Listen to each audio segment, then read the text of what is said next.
So let's begin up with our roundtable discussion. The topic is exploring the future emerging technologies shaping the IT landscape. We have our key speakers joining. Bilal Dridi, he is a digital transformation lead, Bureau Veritas, Middle East. Can we have a big round of applause for him? Elyes, Elair, technology leader. Can we have a big round of applause for him? Syed Sitwat Rizvi, he is a unit manager, Shariah compliance and regulations from Mashreq Bank. Can we have a big round of applause for him? And the moderator of the session, Arda, associate director from EY. Can we have a big round of applause for him? So over to you. Thank you for hosting us, and thank you for everyone joining us today in this session. So in this part, we're going to talk about exploring the future emerging technologies shaping the IT landscape. I have very valuable speakers, technology leaders with me today, which I'm so happy. Before going into details, maybe may I ask if you would like to introduce yourself, maybe just 1 minute, a short introduction. Should I start? Yes, please. So Elyes, Elair, and I'm going to qualify myself as really passionate about technology, as well as digital, and also an influencer from a thought leadership perspective. I'm working for an advisory consulting firm, and I'm very happy to be today with the panelists and with you guys. Hello, everyone. Thanks so much for this amazing event. I'm so delighted to be here. My name is Bilal. I'm the digital transformation lead in Bureau Veritas Middle East. So, yeah, thanks so much. Well, thank you so much. Assalamu alaikum, bismillahirrahmanirrahim. This is Syed Sitwat Rizvi. I'm an experienced Islamic finance professional. I have been associated with Islamic banking industry from past 17 years. And my core area of expertise is developing Islamic banking products, as well as Sharia compliance, governance, Islamic financial consultancy, and advisory. So I've been working with Dubai Islamic Bank previously from past 10 years, and right now I'm associated with Mashreq Bank. Thank you. Thank you very much for the intro. So just quickly, I would like to go through the agenda. In the first part, so we are splitting the agenda into 3 parts. So in the first one, we're going to talk about what are the emerging technologies that impacting different industries. So we have these technology leaders from different industries, and we would like to get some of their forecast and what are the current impacts of it. And secondly, we're going to talk about how can organizations effectively adopt these technologies. So this is the organizational impact of the emerging technologies. And lastly, we're going to talk about what are the collaboration and partnership opportunities, and how will positively impact these collaborations in the industry. So without further ado, let's go into details. So the first question, Bilal, can I start with you? So given your experience on the BIM management, architectural engineering, and construction, how do you see the emerging technologies that impacts in your industry, in your sector? Yeah, thanks so much, Arda, for the question. Actually, when it comes to the AEC industry, I saw before, just 2 hours before, the good old days, right, for the construction industry. It was not the good old days, because we were suffering from what we call the manual, work and rework. And instead of doing the task in, let's say, 1 day, we spent 1, 2 weeks, 1 month, and this obviously it's linked with what we call overcost, and also we obviously the cost with the time, and we waste a lot of time. But since the what we call the artificial intelligence, and I want to highlight something here. I saw a very good quote, which I'm not sure if I'm going to say it exactly as I saw, but it's saying that AI will never replace you, but someone who's using AI will do. So the point is since AI or artificial intelligence came, to to be honest with you, as a construction or as an architect, we are not that much confident about the results of AI. We have always this, philosophy of double check, because we don't rely on the AI 100%, because there will be a lot of reliability on the results, of course. But going back to the heritage buildings and the laser scanning technologies, just pick up randomly any heritage building.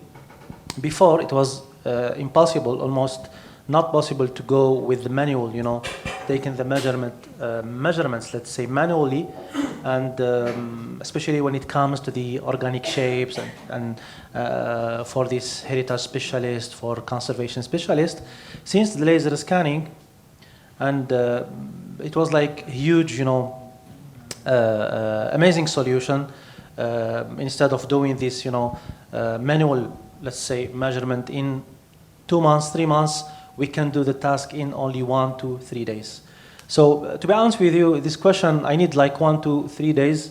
So maybe I will stay here they pay for us some rooms here. Otherwise, the question is amazing, but I'm trying to squeeze it, but yeah.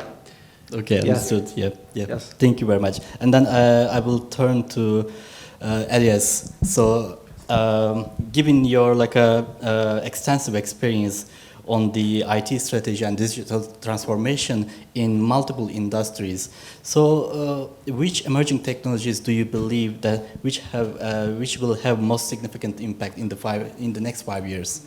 Sure. I'll use maybe the approach that Hani used, that asking people for interaction. How many of you is expecting me to talk about Gen AI? Raise hands. Okay. Statistics, oh my God. Global statistics said that so basically, generative AI, robotics. That's the past. That's the past. Quantum computing. There's disagreement here. That's great. I don't know. Blockchain. So all of that are very interesting, and it's actually not only, I would say, emerging technology, because all of them exists, and it's all about, in my opinion, Arda, as you've asked me, what I've seen is really what we call the convergence of technology, or the system of technology, where combine different technologies together. It's like Lego blocks, and you put them all together and create even more value. So, and it was even highlighted by World Economic Forum that it's the trend. It's where the different industries will be transformed by combining different technologies. And I'll take a specific example. For instance, let's say, Bilal, you've mentioned about construction or real estate. For instance, let's take an example. In smart city, you can use your virtual reality or augmented reality to visualize some development. And the security and the trust is based on blockchain. And then using some AIs with either speech, I would say speech recognition or computer vision to analyze the data real time, and then do some magic with some capability on the analytics, and then suggest some predictive analytics. So this is Arda and panelists, this is what's common in terms of converging many technologies all together to allow, I would say, to add more value. But guess what? In my opinion, it's more than just technology. And maybe Engage it's something close to your heart, which is more about involving people. So we need to involve not just technologists, we need to involve business, we need to involve technologists for sure, policymakers, as well as the public, to engage with using that technology, and then therefore getting more value from that combined technology. Thank you very much. Great response. So Syed, from your experience on the Islamic finance and fintech, so what emerging technologies are you most excited about, and how do you see their impact on the future of Islamic banking and finance? Probably there will be some impact on the regulations as well. Okay, yeah, for sure. Thank you. Well, Islamic bank itself is not much old. It's a relatively hardly 30 or 35 years old concept, which is now evolving over the period. And if I may say, its asset size of global Islamic finance industry is around $5 trillion as of today.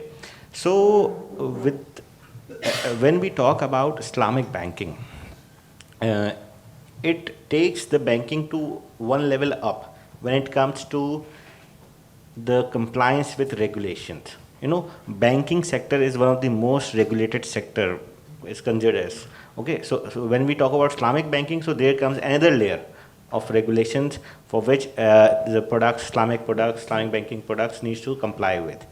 So talking about the use of technology, mainly the emerging technologies and the application in Islamic banking to have an impact. So I would say, obviously, the blockchain, how it would impact, I will discuss it later on, but I'll now going to list down some technologies which I have seen being implemented globally. Number one is blockchain, which you can say is like a match made in heaven with Islamic finance. And number two, obviously the AI, but yes, the AI use cases are several, but since we are very much regulated mainly by the central banks and many other organizations, so whether the AI reviewed documents, AI generated documents are being acceptable by the regulators or not, so this is a question mark. They are the results which are being circulated. However, its acceptance, because anything which a bank can do needs to be approved by the regulator. So in order for the banking sector, Islamic banking sector, to adopt these technologies for better customer service, efficiency, enhancing experience, etc., so we need to have our regulators and other authoritative bodies updated as well with the technologies. Apart from blockchain and AI, yes, I can see the application of 5G, Internet of Things. Surely the more reliable internet connections and the security features they offer would surely help the mobile banking, digital wallets, operations, etc. And for most importantly, which is in now use as well, the biometric technology, the facial recognition, the fingerprint scanning. So when it comes to even Islamic finance as well, if we put all these 4 or 5 technologies into use, surely we can disrupt it the way it's being done right now.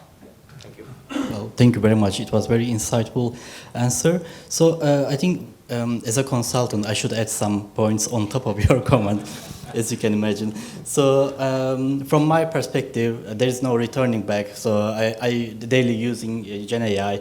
So I use different platforms to data collection purposes, also just supporting analysis and creating some outputs to myself, not for clients, just lines on here.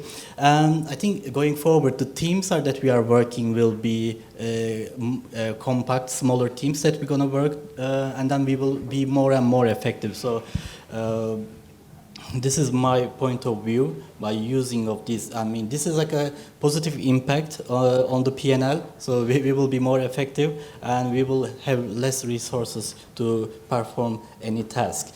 And with this, I would like to move to our second objective, which is how organizations can effectively adopt these technologies and into their operations. And on this one, Syed, I would like to continue with you on the Islamic finance, how organizations effectively integrate emerging technologies like blockchain, as you mentioned, and other fintech solutions, while ensuring the compliance with the regulations. Yes, for sure. Well, as compared with the conventional financing, in Islamic bank, products are not mainly based on loan contracts. Okay.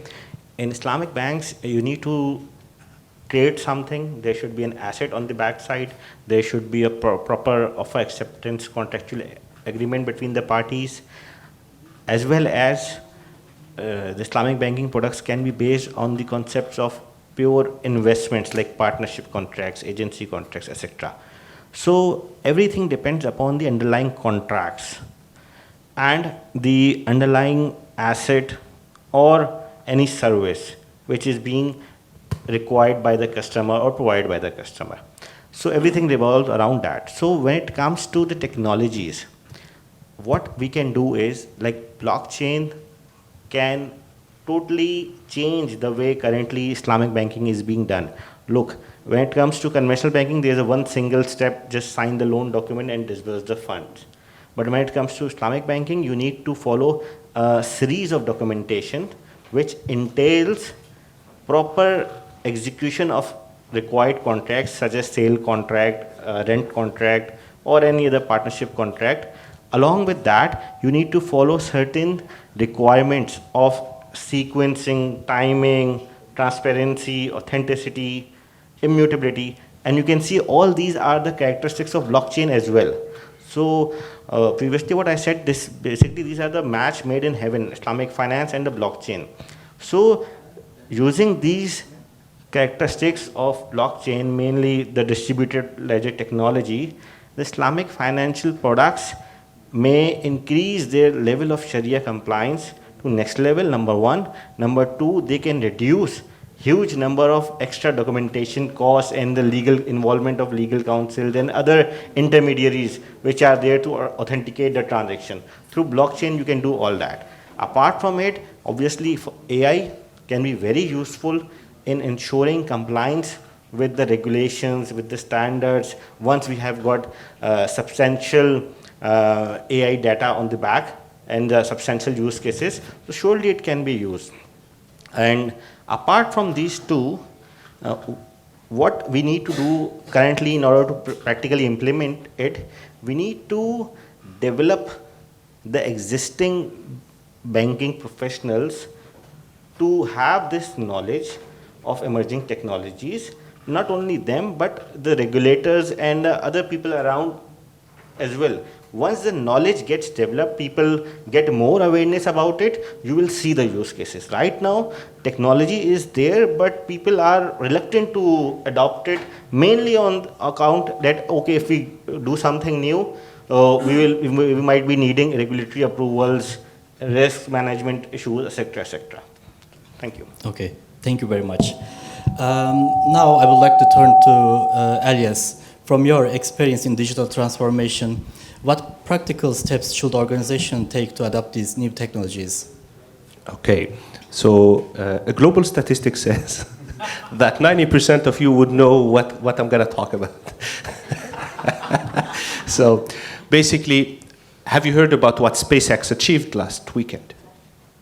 Yes, we see 90%. I agree.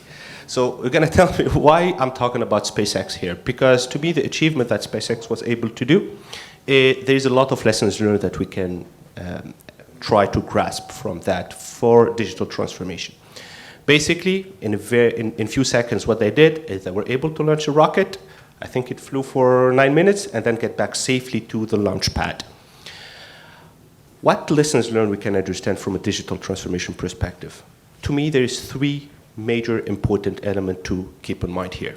First of all, and that one is very important and crucial, which is aligning technology to the business needs. So SpaceX, since the beginning, they had in mind to consider the rocket as a transportation vehicle, which means that they can launch it safely and then get it back. Why? Because they want to reuse it.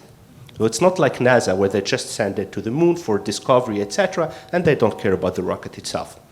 So why it's important with that? Because the technology is just an enabler from a technology perspective or from a digital perspective. So it's very important to understand what is the vision, where the leader they want to go, and then use the technology to be able to achieve that objective. NASA and SpaceX, they have potentially the same technology they start with. So that's the first point. Second point is they had a step-by-step roadmap and approach. Do you think that they've started, or SpaceX wanted to reach all their objectives at once? No. They started to build the engine, then they launched the rocket, and lately they were able to get it back safely to the launch pad. A lot to be and learn from that experience as well. As a digital leader, we need also to have a defined plan, a roadmap, a step-by-step approach with all the stakeholders, decision maker, as well as the users that are going to be using that technology. Last but not least, I think it's a point that was mentioned, Arda, this morning. It's to accept failure and learning in our journey. Okay, you saw it, SpaceX. They were not successful first time, But again, it was okay. It was part of the journey. So they embraced that failure, and they were able to learn and to learn from that, their errors, and therefore correct it. So it's very important that with the leaders, we are able to get them understanding that and have that as part of the journey. Yes, a controlled kind of failure. We don't want it. We want the business to be profitable and to continue to run. So to me, those are practical, I would say, steps, in my opinion, to follow SpaceX experience and to try to mimic it in the digital transformation journey. Yeah, that really makes sense. Thank you very much, Elyes. And I would like to turn to Bilal on this question. So you worked on the global BIM implementation. So what challenges and opportunities you see for the organization which are trying to implement these technologies like AI-driven tools in their workflows, specifically maybe for the construction management side? Yeah, thank you, Arda. Actually, there is a lot of challenges. So I'll mention only two, which is the main, it's like blocks, obstacles. So, because I have the mind of, I don't know if you are familiar with the Equalizer, the movie of Denzel Washington. Yeah. Before he start, this big, mess, always he's putting this timer, so I will not take that much of time. There is two, obstacles, challenges. First of all, we are struggling with how we communicate properly between each other, right? The second point is the data, or what we call the information exchange. So I will mention one based on, we had like a project with a government entity. So actually we faced a big problem, and they've asked us this question: where you are going to store the data? Is it in cloud or on premise? And because they were afraid, and because of, let's say, cybersecurity. So I'm not IT specialist, but they had like very sensitive informations. The first challenge is people, they don't trust, the technology. Maybe you'll see that it's how it comes, they don't trust, but yeah, in the AEC industry, they don't trust the technology like other sectors do. The second point is the communication. We are not, to be honest with you, we are always facing problem of communication. And with the AI, somehow we can say that facilitated, let's say, the way how we drop or send or make ourselves, let's say, selves clear when it comes to the, let's say, randomly any project, requirements. But the two challenges which I faced personally, it's the way how we communicate between each other, okay, and the way how we deal with the data, how we are going to protect, let's say, the data. That's why we have these, international standards like the ISO 19650 Part 5, right, for the same purpose. And but when it comes to the challenges, there is a lot of challenges. But for me, these two are the main challenges for us. Yeah. Thank you very much, Bilal. I think, like, just to follow up on this one, I think encouraging innovation, security aspects, like regulation aspects, all these different examples shows us that this is like a multifolded problem and needs to be taken care of in detail. So, of course, the organizations cannot handle all these aspects by themselves. So I would like to touch the last part of our conversation. So what role will collaboration and partnerships play in driving these technological innovations? So maybe, Elyes, we can start with you. Based on your experience working with the global teams across the world, so how critical is cross-industry collaboration in accelerating all these transformation efforts? Yes. Would it be too much if I use again the global statistics as? So to me, collaboration is key to innovate. To me, especially in the digital area, the most important thing is putting capable people together that have skills and they can co-create value together. Now, when we talk about collaboration, I see it with different stakeholders. First of all, there is a collaboration within the I would say, the organization itself. I've done it with, I would say, many of the companies that I've worked for, where ideally you put many different teams together, and each of them kind of bring its own perspective. You know, marketing guys are going to bring the marketing part. The operation guys are going to bring the operation, sales, maintenance, etc. So all of them going to bring different perspective. So I think it's the wrong beat, because you still can. You've counted the previous panel. So so basically, to make a long story short, to me, collaboration is important. I've talked about internal collaboration, but also bringing collaboration with clients. It's extremely important, as well as with your partner. You've mentioned about how we can make that in, I would say, concrete, and how it can drive innovation. To me, we should not overcomplicate that. You know, when you identify the right people, you put them together, you offer them the right structure and environment, they're going to bring ideas, they're going to bring solutions, they're going to share also experience about their pain point. We've tried this, it worked. We've tried that, it didn't work. And then slowly you're going to try to identify. But it should not be chaos as well, so it needs to be also properly structured. Usually with maybe some innovation champion that will be the one that kind of structure that and put that in together. And now, as also a former project manager, and then I want, ideally we should have a plan, then we will be able to execute that. Thank you very much. And Bilal, I think the same question to you as well. So based on your experience in the MENA region, so how important do you see this international collaboration on adapting these type of technologies? Yeah, it's actually it's extremely important. Why? Because I don't know how we say it, but it's like there is no what we call distances, or I don't know how we call it in English, but it's like you are breaking the distances. So yeah, and boundaries, yeah. Yeah, the boundaries, yeah. So it's like for me now, since we are a global company as a BV, Bureau Veritas. So our colleagues, my colleagues from Australia, from USA, from France, when we, since we've, especially after the pandemic COVID, right? Now the collaboration, it's more and more, let's say we are adopting. It's like it's the only solution, especially for the AEC industry and the BIM environment, right? So in order to minimize what we call risks, right? Avoid, the common mistakes or the basic mistakes. The collaboration is the solution. How we are going to collaborate? This is the question, and what kind of technologies we are going to use. Obviously, there is a lot of software vendors in the market which they are providing very good collaboration platform. Yes, when it comes to the commercial part, everybody has his own price, or let's say prices. Yes, the collaboration is very important for me from a perspective.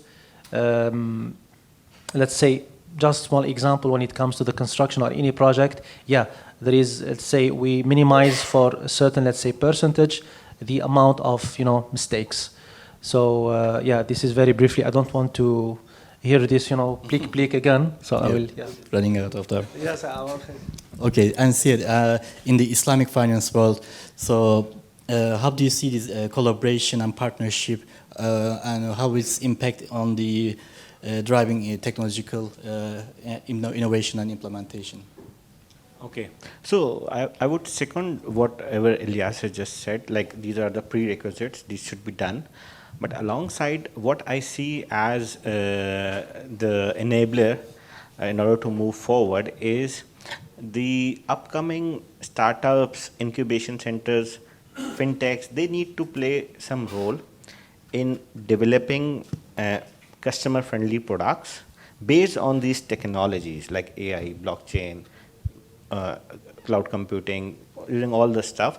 So, because they have got the flexibility, they have got the talent, they might not be knowing the banking itself in depth, but they must be well aware about use of these technologies and the next generation's lifestyle, the way they want to do banking, the way they want to handle their financials, etc. So once we have these set of products, these kind of services developed at this down level of small startups or fintechs, then they may just come and propose it to the big banks and just have this collaboration on board, that bank will provide the regulatory coverage and the licensing requirements, and the idea, the product service to be implemented by the startups and fintechs. So through this collaboration, I believe that we can move forward.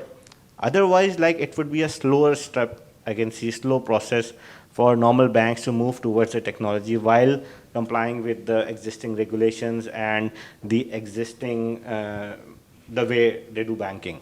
So that's all. Thank you. Well, thank you very much. I think that's the three areas that we covered very effectively and efficiently. So now I think we can still, still have 4 minutes, I guess. So open to questions if there are any. So any questions from the audience? Any one question? Yeah.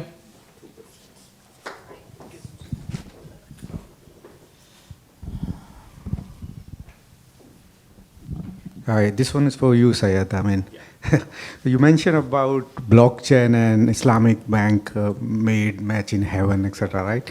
So, I mean, I'm not an expert on Islamic banking and all, but I know blockchain is still not very much regulated, and the banks have certain, I mean, fear in terms of maybe following blockchain technology and all. So, how Islamic bank is different from other banking products, basically, when you say blockchain is a kind of area where you can tap in? Well, if you talk about security, so I believe anything on blockchain is far more secure than on the core banking system of a bank. I hope you all are the technology guys and you agree with me. Like, blockchain is something, if anything is stored on the blockchain, it's far more secure than anything stored in a normal bank's core banking system. Number one. And your next question, how Islamic banking is different from conventional banking while adopting, and how conventional banking is not a match made in heaven, and why Islamic banking is. This may be the question. So, look, as I just said, Islamic banking requires a few steps, a few prerequisites, which are mainly, I'm just summarizing, the transparency, the immutability, the proper sequencing, proper time stamping. Okay, so these 3-4 characteristics, these are the basics of blockchain. In blockchain, if you study it, you will see that it's a distributed ledger technology in which everything is once stored, it will be, you can say, it cannot be mutability. It's immutable now.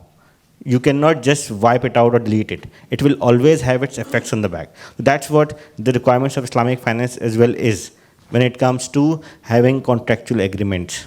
Number two, when it comes to execution of products. So unlike conventional banking, Islamic banks require proper steps that needs to be done. For example, if a customer comes to Islamic bank and it asks, I need some financing for procuring some raw material for my company. So Islamic bank will offer, say, a product named as Murabaha to them. How it will work? It will work is Islamic bank would ask the customer, please list out down the materials which you want to procure, raw materials. It will provide the list. The customer will tell the supplier from which he wants to procure. The Islamic bank would make direct payment to the said supplier, procure the goods, and sell it to the customer after keeping a profit. And this sale will be on the credit sale, and the customer will pay at a later stage. So all these things should happen in a proper sequence so that the rewards and liabilities to be transferred as and when needed. So risk and rewards to be as per the Shariah requirements. So all this is currently now happening through paper contracts, emails, or systems, user systems. When it comes on the blockchain, so it will increase the level of Sharia compliance to the next level. So that's how we say these characteristics of Islamic finance completely match with what blockchain offers. Yeah. I got your point, but the idea is that, I mean, the principles are same for blockchain and Islamic finance perspective. Yeah. But still a blocker, right? I mean, in terms of following it, or Regulations with what respect? the regulator doesn't give you any hurdles to follow the blockchain technology? Yeah. For giving you an example, right now in Pakistan, cryptocurrency is not allowed. So when cryptocurrency is not allowed, blockchain is also not allowed there in that industry. But here in UAE, it's allowed. It's a legal thing. Central banks has allowed it. So it depends upon the market in which you are operating, whether it's a proper legal tender there or not. If it's a legal tender in that country, then surely you can adopt it. But if the economy, if the government is not in line with that, then surely it will not be. Thank you. Can I ask a question? Short question. Question to Bilal. Why? Can you share what two technology you are adopting, and or maybe what are in pipeline of adopting technology as you are a digital transformation lead? Again, please. What technology you are adopting in some Yeah. software, etc. Yeah. And what is the Yes. plan quickly, because you are driving technology? Yes, in Bureau Veritas, actually we are using different technologies. We have some technologies in house, because we have our development team from Colombia, right?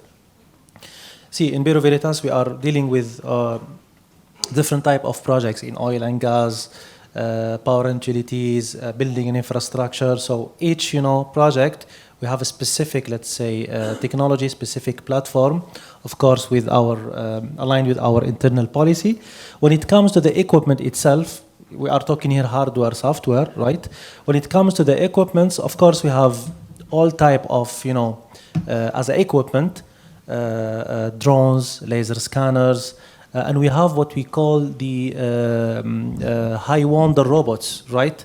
Programmed with Python language, okay, for inspection purposes in order to enhance the safety, especially for the confined spaces.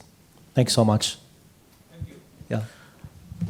Thanks, our panelists for this amazing roundtable session. So Can kindly be give us very quick because last session is still there.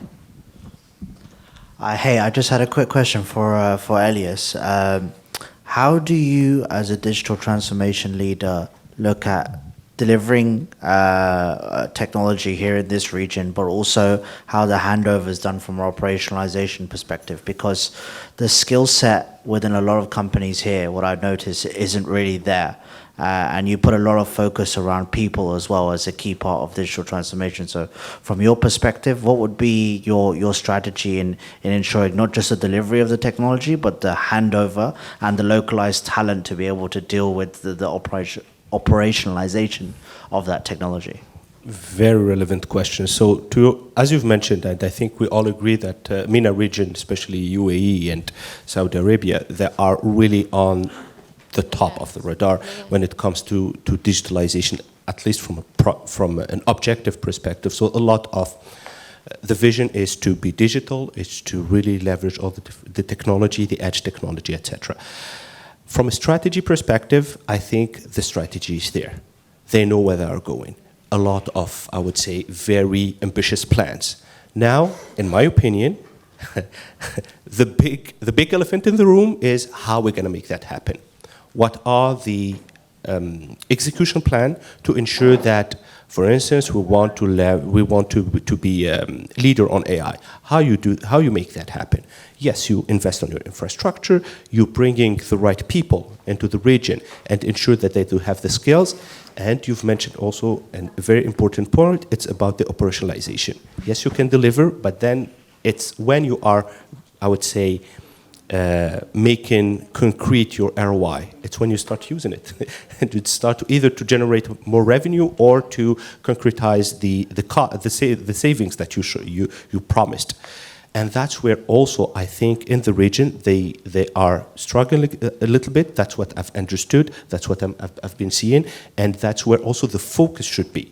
It's to be able to properly link it to the optimal way to operate it, the optimal way to operate it in a cost-effective way, as well with the right people, either through outsourcing or through bringing the right people with the right skills into the region.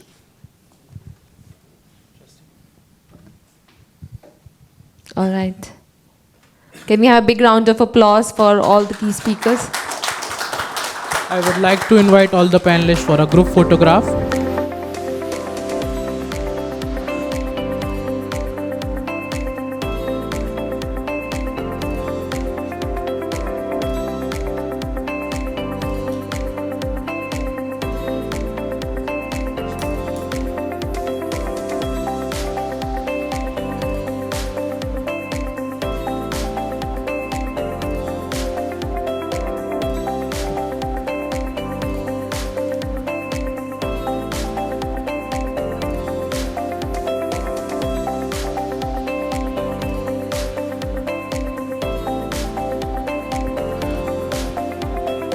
So first we have Syed, Sitwat, Rizvi.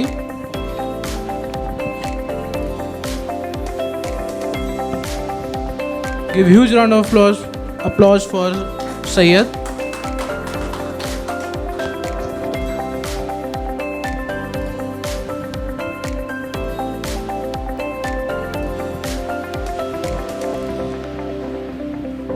So next we have our wonderful moderator of this session, Arda Kaya. Please give us a huge round of applause for Arda.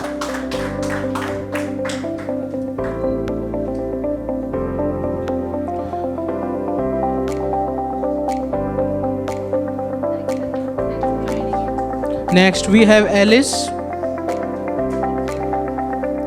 Please give huge round of applause for Elyes.